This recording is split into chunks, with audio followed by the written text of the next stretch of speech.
El 15 de julio del 2010, Johanna Casas, de tan solo 20 años, fue asesinada. Las investigaciones apuntaron a que su exnovio sería el culpable, pero todos se sorprendieron cuando la hermana gemela de Johanna decidió casarse con él.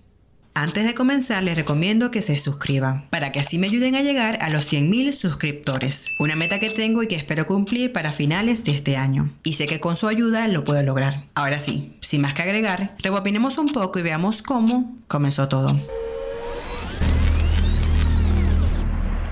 Johanna Casas nació el 19 de julio de 1990 en Pico Truncado, un pueblo de 20,000 habitantes de la provincia de Santa Cruz, a más de 2.500 kilómetros de Buenos Aires, Argentina. Hija de Marcelina del Carmen Orellana y Valentín Casas. Tenía un hermano y una hermana gemela llamada Edith Johanna. La primera en nacer fue Edith. Ellas jugaban mucho entre ellas y la comunicación era especial. Si a una le pasaba algo, la otra lo presentía. Eran inseparables. A mediados del 2006, a sus 15 años, Johanna conoció en un bingo a un hombre llamado Víctor Orlando Cingolani, de 21 años de edad. Este era un joven de un pueblo que trabajaba 12 horas por día en una empresa petrolera. Él hacía recorridos y había sido jefe de cuadrilla, ayudante en tareas generales y mecánico. Por las noches, si no llegaba cansado, salía con sus amigos y prefería ir a los prostíbulos antes que a los bares.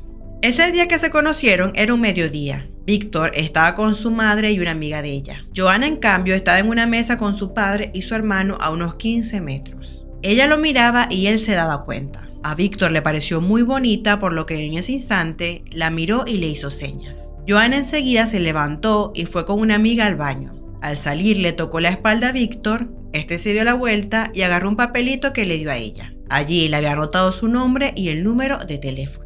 Ese mismo día, de inmediato, Víctor le mandó un mensaje y desde ese momento empezaron a salir. Días después comenzaron una relación sentimental. Ambos viajaron a conocer a la familia de él en Lincoln, provincia de Buenos Aires, y también fueron a Puerto Deseado, hasta que un día terminaron su relación. Estuvieron de novios un año. Tras su ruptura, Víctor salió 2 años con otra vecina, pero cuando se peleó con ella, fue por Johanna otra vez. Ella, que estaba en pareja, dejó a su novio y volvió con Víctor. Aunque fue mucho lo que duraron juntos, Johanna y Víctor decidieron separarse porque ella quería tener hijos y él no. Además, a Johanna no le gustaba salir en las noches.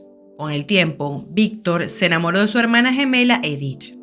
Resulta que cuando Edith era su cuñada, tenía un novio llamado Wilfredo. Y aunque en ocasiones salían los cuatro, algunas veces Víctor invitaba a salir a Johanna y como Edith estaba sola, iba con ellos. Fue entonces, en ese momento, que a Víctor le empezó a seducir su humildad, su sencillez y su bondad. Aunque eran iguales, incluso hasta en el mismo tono de voz, Víctor la diferenciaba, porque Johanna se producía más. Era extrovertida a diferencia de Edith, que era más sencilla y más reservada. Víctor y Edith empezaron a salir y comenzaron a ser novios. En un principio debían encontrarse a escondidas hasta que a los 4 meses de estar juntos, Edith fue a plantearle su situación a Johanna. Ella le preguntó: ¿te molestaría si empiezo algo con él? Nos llevamos bien hace un tiempo. Y Johanna contestó: ustedes ya son grandes, saben lo que hacen. Sin embargo, desde aquel día, las cosas entre ellas no volvieron a ser como antes. Entre sus amigas comunes tampoco. Después de esa decisión, cada una pasó a tener su propio grupo. Al enterarse su madre Marcelina, no estuvo de acuerdo con esa relación. De hecho, cuando le dijeron, los insultó a ambos de arriba a abajo. Sin embargo, desde ese día comenzaron a mostrarse por el pueblo sin importarles los comentarios. Aunque según Víctor, la mayoría de los vecinos no diferenciaban que su pareja era Edith y no Johanna, como antes. Al poco tiempo, Johanna conoció a un hombre llamado Marcos Díaz, apodado El Tosco, con quien empezó a salir, y 6 meses más tarde ya compartían techo. Johanna, quien desde pequeña soñaba con ser modelo, para el momento de los hechos iba en ascenso participando de varios desfiles incluso fuera de la provincia. Y es así como, teniendo este pequeño contexto, es que vamos al día de los hechos. El 15 de julio del 2010, Johanna Casas, de 20 años de edad, y Marco Díaz fueron a la fiesta de unos amigos. Aproximadamente a las 3 de la madrugada del 16 de julio, dejaron el lugar. Esa pasa a ser la última vez que se vio con vida a Johanna. Resulta que ya amaneciendo, un entrenador de perros que recorría un descampado conocido como el Cordón Forestal, en las afueras de Pico Truncado, provincia de Santa Cruz, encontró un cuerpo sin vida de cara al suelo con 2 balazos en el pecho. Al llamar a las autoridades y enviar el cuerpo a realizarse los respectivos estudios forenses, se confirmó que se trataba de Johanna Casas. La autopsia reveló que el asesino la había ejecutado de un balazo a quemarropa en el corazón y de otro entre la segunda y la tercera costilla. La policía inició su investigación por el homicidio y a las pocas horas todas las sospechas se volvieron en contra de su expareja, Víctor Cingolani, y de Marcos Díaz, quien era su actual pareja, por lo que ambos fueron detenidos. Para los investigadores, en ese momento, los dos organizaron un plan para eliminar a la chica. A pesar de su hipótesis, a Marcos el Tosco Díaz lo liberaron a la semana porque no tenían pruebas en contra, aun cuando había estado con Johanna y con un grupo de amigas en la noche de los hechos. Por su parte, a Víctor lo acusaron de ser cómplice y de haber estado en el lugar del crimen. En la que fue su primera noche en prisión, pidió prestado un teléfono y llamó a Edith, pero ella lo cortó apenas reconoció su voz. En los días siguientes, a pesar de que siempre sostuvo su inocencia y dijo: "No tuve nada que ver, la justicia necesita un culpable y caí yo, pero soy inocente", Víctor fue llevado a juicio. Uno de los testigos durante las audiencias fue la hermana de la víctima, Edith Casas, quien declaró acusándolo de haber abusado sexualmente de ella, y dijo: "Víctor me pegaba, a mí y a mi hermana, me obligó a tener relaciones con él y creo que tuvo que ver con el asesinato de mi hermana. Es un psicópata". Los jueces tuvieron en cuenta 3 pruebas. Según la prueba de parafina, las manos del acusado tenían pólvora. Por esto creían que empuñó el arma con las 2 manos. Un rastreo de perros había comprobado que Víctor había estado en la escena del crimen. Y la coartada que había pasado la noche en el casino y en la casa de una amiga se había derrumbado. Por esas evidencias presentadas para el 27 de junio de ese mismo año 2010, Víctor Cingolani fue acusado del crimen y condenado en primera instancia a 13 años de prisión por homicidio simple. Aproximadamente 2 años después, Edith, quien para ese momento vivía junto a su padre y un hermano menor, empezó a retractarse de lo que dijo en los días del juicio contra Víctor. Comenzó a creer en su inocencia y de hecho aclaró que estuvo obligada por su padre cuando declaró en el juicio. Eso arrojó que toda la familia se pusiera en su contra y sus padres se molestaron con ella. Durante esos días Edith estuvo mal, solo se la pasaba durmiendo y comiendo. Sentía que nadie la escuchaba. Lo único que hacían con ella era darle medicación. También decidió terminar una relación que había comenzado después de que a Víctor lo enjuiciaran, porque sabía que en el fondo quería volver con Víctor a pesar de que no tenía comunicación con él. Solo que no se animaba porque todavía tenía miedo de enfrentarse a sus padres. En el transcurso de ese tiempo, Edith hablaba con la hermana de Víctor, Claudia, con la condición de que él no se enterara de sus sentimientos ya que no querían ilusionarlo. Por todo eso que pasaba, la mujer le ofreció a vivir con ella. Y justo ahí, Edith se animó a hablar con Víctor por teléfono. Después de esa llamada, pautaron para reencontrarse. Edith visitaría a Víctor en la cárcel. Pero hubo un pequeño inconveniente y es que cuando Víctor la anotó en la lista de visitas, la guardia le dijo que no podía ingresar un familiar de la víctima. Como el hombre presentó un recurso de amparo y comenzó una huelga de hambre, al día siguiente ya estaba todo resuelto. Desde ese permiso todo pasó más rápido. Edith lo visitó por primera vez y a pesar de esas circunstancias, empezaron de nuevo una relación. Ya para los 3 meses, con el dinero de los muebles que él hacía en la cárcel y Claudia vendía casa por casa, Víctor encargó un par de anillos. Él le propuso matrimonio en el patio de visitas de la prisión y a pesar de que Edith era de las mujeres que juraban no casarse nunca, aceptó. El amor entre ellos fue tanto que no tardó en hacerlo público. Para diciembre del 2012, anunciaron que estaban de novios e iban a casarse. Paralelo a eso, la familia de Edith Casas inmediatamente pidió suspender el casamiento y presentó un recurso de oposición ante el registro civil. El abogado que representaba a la familia aseguró que la familia temía por la seguridad y la salud física y psicológica de Edith. Marcelina, la madre de Edith, mencionó en una entrevista que su hija estaba tan muerta como su hermana y dijo: "Es una muerta en vida. Para mí, que se case con él es otro funeral. A veces pienso que está poseída. Habiendo tantos hombres, fue a meterse con este. Usted va a pensar que no estoy bien de la cabeza, pero creo que Edith me mira con los ojos de Johanna y clama justicia". En tanto, Valentín Casas, el padre, fue todavía un poco más lejos al dejar entrever que para él, Edith había planeado con Víctor el crimen de su hermana.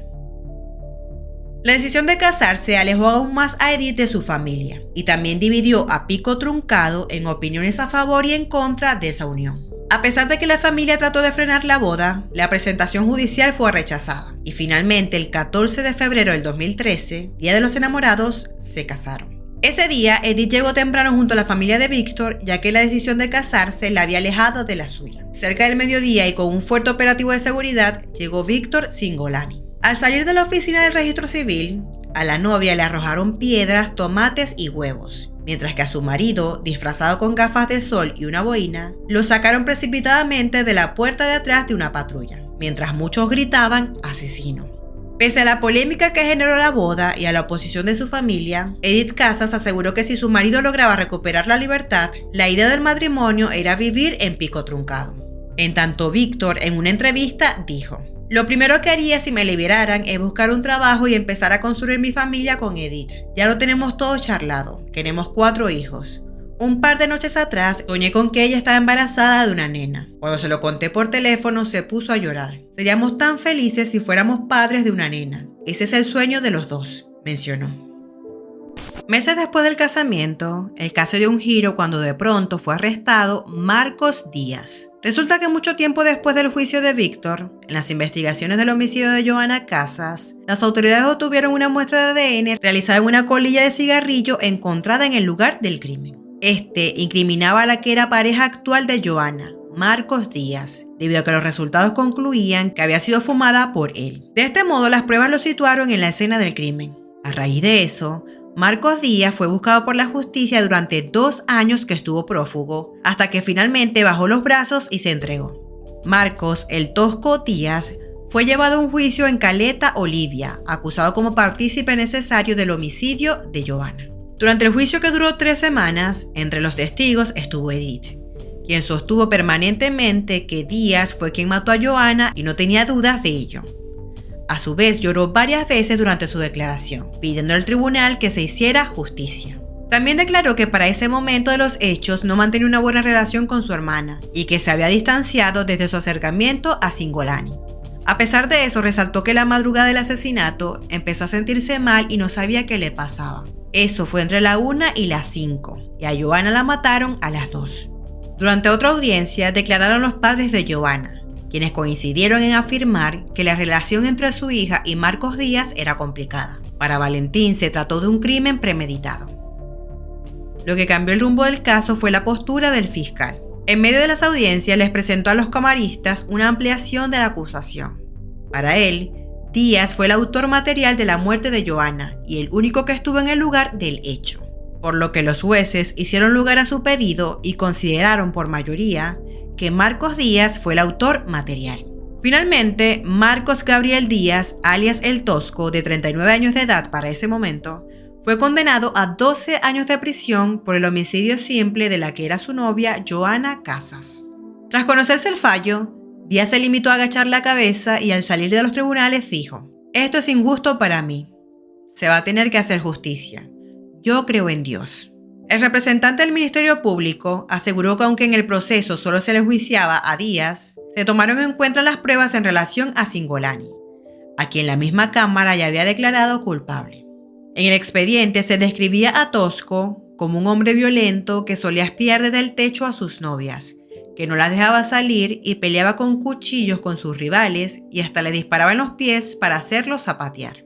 En los alegatos, el fiscal había solicitado 15 años de prisión al considerar diversas pruebas directas, como su ADN hallado en la escena del crimen y un CD de música encontrado junto al cadáver que varios testigos refirieron haber visto en su vehículo. Se consideró poco creíble la coartada del imputado respecto de que la joven se bajó sola del auto y él se fue, pues para la fiscalía sonaba poco probable que una persona con rasgos de celos patológicos dejara sola a su novia en una madrugada de invierno y en estado de ebriedad, cuando recientemente se habían mudado para vivir juntos.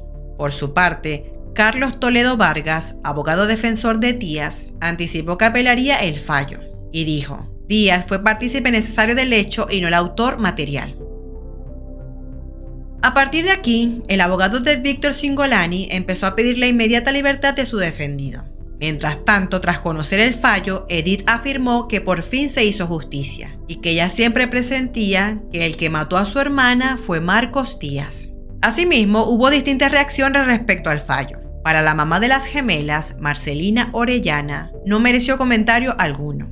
En cuanto al padre, Valentín Casas, se mostró absolutamente en desacuerdo con el fallo y dijo: ahora con esta sentencia pueden llegar a quedar libres los dos. Por su parte, Claudia Cingolani, hermana de Víctor, explicó que el ahora condenado y su hermano no se conocían y de hecho quedó demostrado en el juicio que él nunca estuvo con la pareja. La joven dijo que a su hermano nunca lo pudieron ubicar en la escena del crimen y no hubo testigos que lo hayan visto o lo acusen. La prueba de parafina fue hecha sin la presencia de los peritos de partes ni oficiales, y el policía que se lo hizo no tenía guantes y usó una cinta adhesiva que cortó con los dientes. La joven recordó que su hermano quedó involucrado porque le dio positivo el dermotés en un guante que llevaba en la mano derecha, pero que ella siempre tuvo dudas porque él es zurdo. Agregó que él fue detenido porque necesitaban tener a alguien preso para mantener a la familia tranquila. Mientras Víctor esperaba ser liberado, también hizo entrevistas. La periodista le comentó que en la causa decía que él le pegaba a Johanna, que la tenía amenazada y que tenía pólvora en las manos. A lo que él contestó: es mentira, nunca le pegué. Y la prueba de parafina se hizo sin que yo supiera lo que me estaban haciendo. Y como dijo el juez, había estado en la camioneta de mi cuñado que suele cazar y dejar las balas en los asientos. Y además, uno puede tener la sustancia de la pólvora si toca orina o fertilizantes. A su vez, aclaró que aunque en el expediente consta que los investigadores comprobaron que estuvo en el descampado donde mataron a Johanna, dijo que hubo 3 rastreos con perros. 2 dieron negativo con testigos y casualmente uno dio positivo sin testigos. Además, eso no era una prueba científica, ya que el olor de una persona puede quedar hasta un mes en un lugar. La noche del crimen comentó que él fue al casino. Pidió que incorporaran las cámaras de seguridad, pero no lo hicieron. Luego fue a la casa de una amiga, donde estuvo hasta las 6 de la mañana. Aproximadamente a esa hora estaban matando a Johanna, pero él hacía 6 meses que no salía con ella y sus amigas pudieron confirmar lo mismo. Finalmente, el 5 de diciembre del 2013, los jueces del máximo tribunal provincial se pronunciaron por la absolución de Víctor Cingolani al considerar que no existían elementos de prueba que demostraran la responsabilidad del hombre en el homicidio, por lo que fue puesto en libertad. Víctor inmediatamente comenzó a vivir con Edith en la casa de su madre. La pareja retomó su vida ya con Víctor en libertad. Sin embargo, la relación siempre estuvo marcada por los cuestionamientos de la sociedad. En tanto, el Tribunal Supremo de Justicia ese mismo día también resolvió la apelación del otro condenado por el crimen, su último novio Marcos El Tosco Díaz. Según dijeron las fuentes consultadas, los miembros ratificaron la pena de 12 años de prisión al considerar a Díaz autor material del crimen. Tras la condena de Díaz por el homicidio, Marcelinas, después de meses, retomó el contacto con Edith e incluso no se presentó junto con su esposo para oponerse a la absolución de Cingolani. En los años posteriores, Víctor fue a un juicio contra el Estado por los 3 años y 5 meses que estuvo injustamente en prisión. Le reclamaba una indemnización de $750,000. Sin embargo, fue rechazado. Con el tiempo, la pareja se fue alejando del foco de atención, decidieron bajar el perfil y no dar entrevistas. En su momento, soñaban con tener un hijo, pero un allegado de la familia dijo que seguían sin concebir. Para ese momento vivían juntos en un departamento y solían ir a pasear o reunirse con sus familiares en asados o cumpleaños. Aquella historia de amor que los dos defendieron y lograron imponer por sobre todos los obstáculos, en el 2021 se terminó. Durante una entrevista ese año, Edith confesó que ya no estaba con él y dijo: yo tengo mi pareja y él tiene la suya. Una década después, las cosas son distintas, cada una por su lado. Cambió mucho mi vida.